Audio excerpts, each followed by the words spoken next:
4월 28일 금요일 새벽 기도 예를 드립니다. 하나님 말씀은 민수기 19장 11절로 22절입니다. 사람의 시체를 만진 자는 이레 동안 부정하리니 그는 셋째 날과 일곱째 날에 잿물로 자신을 정결하게 할 것이라. 그리하면 정하려니와 셋째 날과 일곱째 날에 자신을 정결하게 하지 아니하면 그냥 부정하니. 누구든지 죽은 사람의 시체를 만지고 자신을 정결하게 하지 아니하는 자는 여호와의 성막을 더럽힘이라. 그가 이스라엘에서 끊어질 것은 정결하게 하는 물을 그에게 뿌리지 아니하므로 깨끗하게 되지 못하고 그 부정함이 그대로 있음이니라. 장막에서 사람이 죽을 때의 법은 이러하니라. 누구든지 그 장막에 들어가는 자는 그 장막에 있는 자가 이레 동안 부정할 것이며 뚜껑을 열어놓고 덮지 아니한 그릇은 모두 부정하리니라. 누구든지 들에서 칼에 죽은 자나 시체나 사람의 뼈나 무덤을 만졌으면 이레 동안 부정하리니 그 부정한 자를 위하여 죄를 깨끗하게 하려고 불사른 재를 가져다가 흐르는 물과 함께 그릇에 담고 정결한 자가 우슬초를 가져다가 그 물을 찍어 장막과 그 모든 기구와 거기에 있는 사람들에게 뿌리고 또 뼈나 죽임을 당한 자나 시체나 무덤을 만진 자에게 뿌리되 그 정결한 자가 셋째 날과 일곱째 날에 그 부정한 자에게 뿌려서 일곱째 날에 그를 정결하게 할 것이며 그는 자기 옷을 빨고 물로 몸을 씻을 것이라. 저녁이 되면 정결하리라. 사람이 부정하고도 자기를 정결하게 하지 아니하면 여호와의 성소를 더럽히니 그러므로 회중 가운데서 끊어질 것이니라. 그는 정결하게 하는 물로 뿌리짐을 받지 아니하였은즉 부정하니라. 이는 그들의 영구한 율례니라. 정결하게 하는 물을 뿌린 자는 자기의 옷을 빨 것이며 정결하게 하는 물을 만지는 자는 저녁까지 부정할 것이며 부정한 자가 만지는 것은 무엇이든지 부정할 것이며 그것을 만지는 자도 저녁까지 부정하리라. 아멘. 어제 말씀을 통해 우리는 생각해 봤습니다. 하나님께서 왜 이스라엘에게 부정을 씻는 잿물을 통해 속죄의 은혜를 베풀어 주시려고 하실까? 이 의문에 대한 답으로 저는 하나님의 징계가 시작됐기 때문이라 말씀드렸습니다. 민수기 14장 30절의 이후의 말씀대로 여분네 아들 갈렙과 눈의 아들 여호수아 외에는 내가 맹세하여 너희에게 살게 하리라 한 땅에 결단코 들어가지 못하리라. 너희의 자녀들은 너희의 반역한 죄를 지고 너희의 시체가 광야에서 소멸되기까지 40년을 광야에서 방황하는 자가 되리라. 나 여호와가 말하였거니와 모여 나를 거역하는 이 악한 온 회중에게 내가 반드시 이같이 행하리니 그들이 이 광야에서 소멸되어 거기서 죽으리라. 성경은 이렇게 이야기합니다. 가데스 바냐에서 가나안 땅 정탐 후에 행한 불신앙, 원망과 불평에 대한 하나님 아버지의 징계는 시작됐습니다. 출애굽한 사람들은 20세 이상으로 전장에 나갈 수 있는 사람만 60만 3,550명이었습니다. 이 출애굽한 1세대들이 광야에서 모두 죽어 소멸되는 하나님의 징계가 지금 현실이 되고 있습니다. 이들은 하루에 80에서 100명가량 되는 사랑하는 가족과 친척들을 이웃들의 죽음을 보고 장례를 치러야만 합니다. 곡하는 소리가 온 진영에서 사라지지 않는 40년의 시간을 이들은 부정한 상태로 슬픔 속에서 지내야 하는 상황에 빠져버린 겁니다. 최근 코로나로 인해 우린 비통하고 참담한 비극적인 소식을 접해오지 않았습니까? 사랑하는 가족 그리고 친구들이 코로나로 인해 죽게 되었을 때 그 임종을 지켜보지도 못하고 심지어 장례도 치러보지 못하고 떠나보내야만 했던 탄식의 눈물에 그 소식들이 넘쳐났던 시절을 우리는 지내왔습니다. 여러분, 주검과 시체로 인해 부정해지면 진영 밖으로 나가 정결해지는 예식을 치르고 반드시 진영으로 돌아올 수 있게 됩니다. 그런데 의도치 않게 수많은 사람들이 죽어나가는 이 현장에서 부정케 하게 되어서 진영 밖에 나가야 하는 이들로 넘쳐난다면 상황을 수습해야 하는 자들, 남겨진 자들이 쏟아내는 상상할 수 없는 아픔과 탄성의 곡소리가 이스라엘 진영 가운데 가득 찬 것이 40년의 시간이라는 겁니다.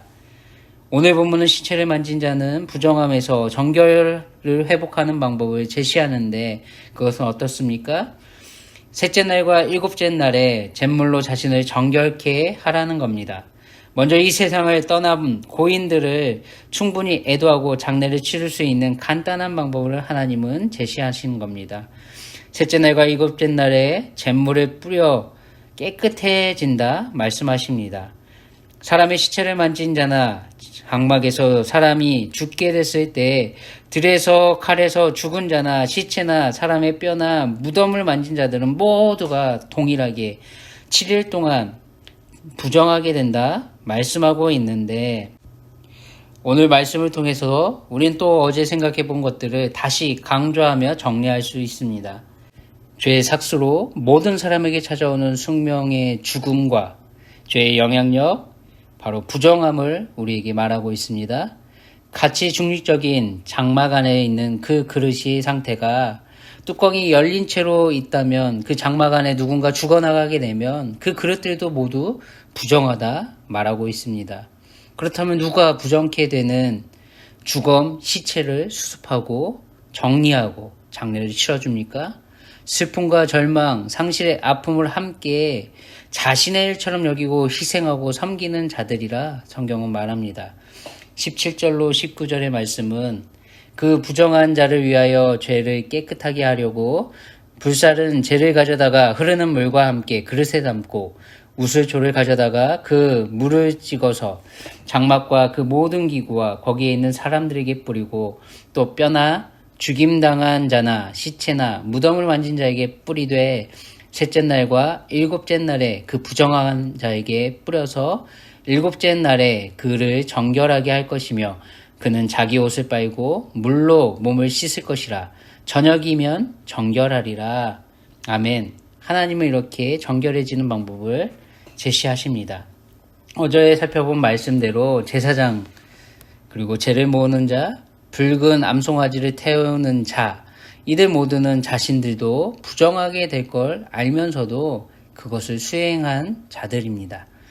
하나님이 주신 사명대로 타인의 속죄를 위해 희생하고 섬기는 자들입니다. 이렇게 자신을 희생하면서 섬기고 수고하는 자들 때문에 오늘 말씀은 그 정결한 자라 칭하고 있는데, 바로 그 정결한 자들 때문에 이 세상은 여전히 샬롬을 유지할 수 있게 되는 겁니다. 21절로 22절 말씀, 이는 그들의 영구한 율례니라.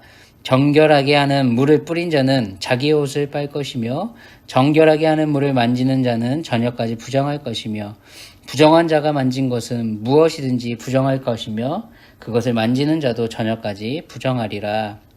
이 모든 걸 알고도 앞장서 섬기는 정결한 자들의 희생과 섬김을 통해서만 사망의 골짜기로 끌려가는 것이 아니라, 많은 사람들이 사랑하는 자, 친구들, 이웃들을 죽음을 바라보고 그것을 애도하며 슬픔에 빠진 이 자들에게 생명력이 배가 되고 정결해지는 공동체로 세워져 갈 수 있도록 그 역할을 감당하는 겁니다.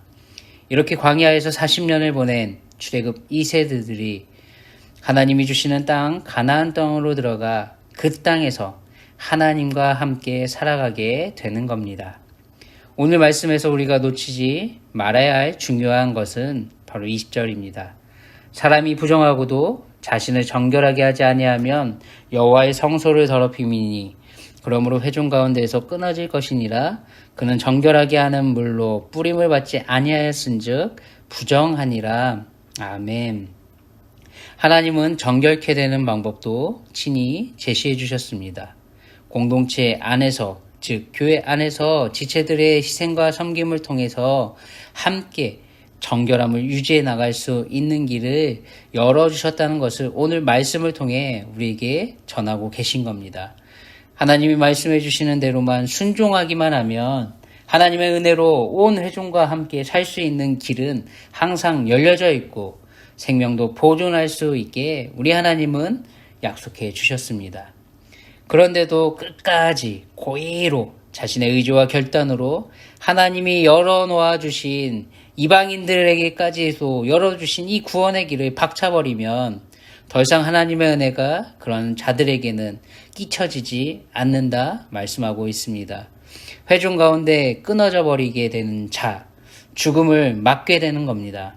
또한 다른 누군가의 정결을 빼앗는 부정함을 전파하는 염병과 같은 존재로 전락해 버리는 것이 바로 자기 고집대로 끝까지 용서를 구하지 않고 정결해지는 하나님의 방법을 거부해 내간 자들이 행하는 만행이라는 겁니다. 고의로 죄 가운데 머물러 있던 자신들로 인해 다른 이들의 희생과 섬김의 소교를 강요하게 되는 꼴이 바로 그들의 행동이라는 것을 우리는 잊지 않기를 소원합니다. 우리는 교회입니다.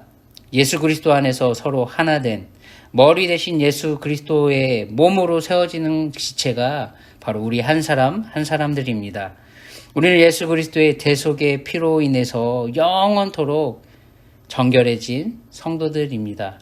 비록 작은 실수들을 하고 끊임없이 죄의 미혹 가운데 끌려가고 넘어지게 되는 연약함이 우리 가운데 있는 것도 사실이지만 그럼에도 불구하고 우리는 우리를 사랑하시는 하나님의 징계를 피할 수 없는 존재이긴 하지만 오늘을 영원한 생명의 은혜 아래에서 당당하고 떳떳하게 강하고 담대한 믿음으로 살아낼 수 있는 성도들이 바로 우리들입니다. 하나님이 예수 그리스도를 통해 우리에게 뿌려주신 대속의 피의 그 은혜가 우리를 정결케 해주었기 때문에 그렇습니다.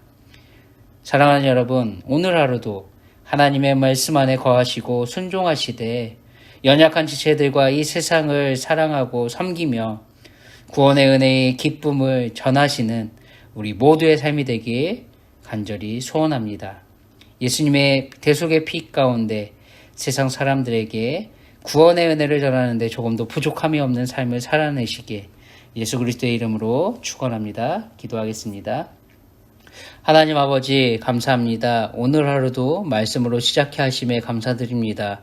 우리에게도 여전히 죄의 미혹 가운데 부정케 되는 삶의 연약함이 주어져 있습니다. 그럼에도 불구하고 우리가 오늘을 담대히 살 수 있는 것은 하나님이 예수님 안에서 베풀어 주신 대속의 은혜요 영원한 생명을 소유한 하나님의 자녀이기 때문인 줄 믿습니다. 오늘 하루를 살아갈 때에도 부정한 가운데 머물지 않게 하여 주시고 하나님을 기쁘시게 해드리는 우리의 삶의 자리가 될 수 있도록 우리를 인도하여 주시옵소서. 하나님이 주신 영구한 율례를 지켜가며 다른 이들에게도 정결한 삶으로 회복시켜낼 수 있는 하나님의 구원의 역할을 감당하는 우리 모두가 되게 하여 주시옵소서. 강력한 죄의 전염성, 영향력 아래 머물지 않고 하나님의 말씀 안에서 순종하며 살아가게 하여 주시옵소서. 감사합니다. 존귀하신 예수님의 이름으로 기도드립니다. 아멘. 오늘 하루도 평안하시기 바랍니다.